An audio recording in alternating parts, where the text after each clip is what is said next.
Okay, so ngayon po is short vlog lang po. Medyo pagod po kasi. Daming trabaho kanina. So, yeah. Direct to the point. Totoo po ba ang guardian angel? Ang sagot, yes.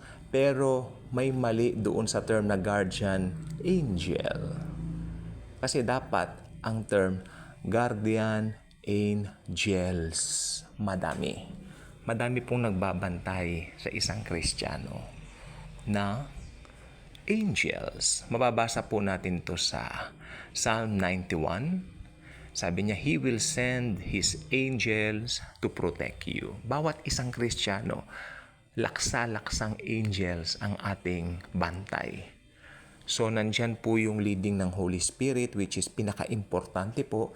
Pero nandyan din po yung mga angels na nagmi-minister sa ating mga Kristiyano. Bakit ka nga ba naging Kristiyano? In the first place, ano po ba ang pinakadahilan bakit naging Kristiyano po tayo? Sapagkat naniwala tayo sa tinapos na gawa ng Panginoong Hesukristo sa krus ng Kalbaryo. Ano ang purpose bakit tayo naging Kristiyano? Simple.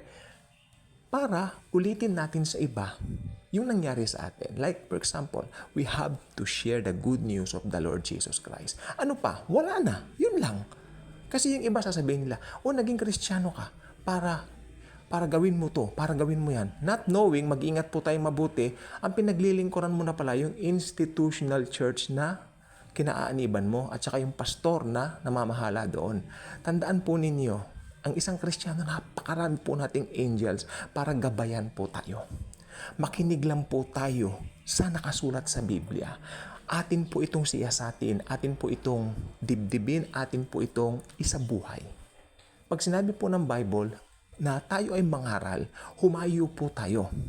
Ano naman yung sinasabi sa Book of Hebrews na huwag pababayaan ang gathering? Ito ba ay tumutukoy doon sa institutional churches na meron tayo ngayon? Hindi po.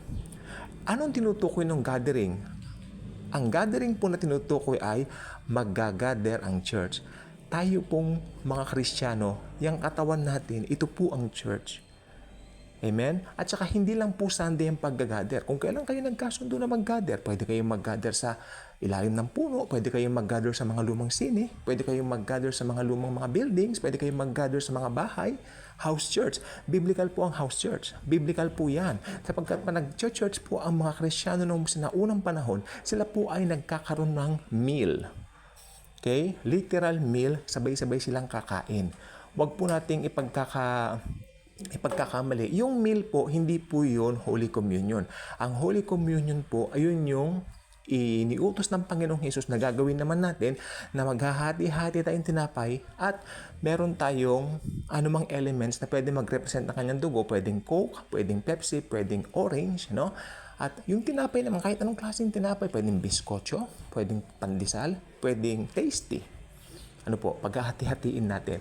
Importante po, nagagawa natin ang mga ito as we gather as a church. Hindi tayo pupunta doon sa isang building na kung tawagin ay church. Wala pong ganon sa Bible. Tayo pong mga mananampalataya. Tayo po ang church. At bawat isang church, marami pong angels. Dapat alam po natin yan. Maliwanag po sa Bible yan. Bawat isang Kristiyano po, nagpapadala ang Panginoong Hesus ng laksa-laksang mga angels. Maraming angels. Binabantayan po tayo. Loves kasi niya tayo.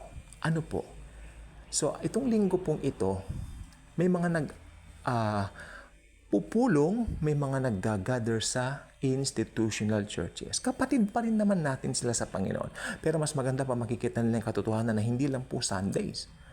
Maski anong araw, maisipan natin. Because tayo po ang church. Pero ano bang pinaka-purpose ng isang Kristiyano? Ma-involve sa mga programs, mga ganyan, mga kung ano? Hindi po. Ang pinaka-purpose natin, magpahayag ng Ebanghelyo ng Panginoong Hesukristo. Kahit saan po tayo pumunta.